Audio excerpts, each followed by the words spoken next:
En 90 ans d'existence, le SCO n'a jamais brillé par son palmarès. Une finale de Coupe de France en 1957, un titre de champion de D2 en 68, voilà tout. La satisfaction, elle est plutôt à chercher du côté de ces joueurs et entraîneurs qui ont marqué son histoire.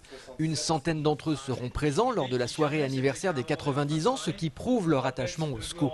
Raymond Kopa, Jean-Marc Guilloux, Marc Berdol ou encore Arsène Wenger, une équipe de rêve pour un véritable voyage dans le temps. Le gros plus, c'était de pouvoir retrouver en images ce que certains n'ont peut-être jamais vu.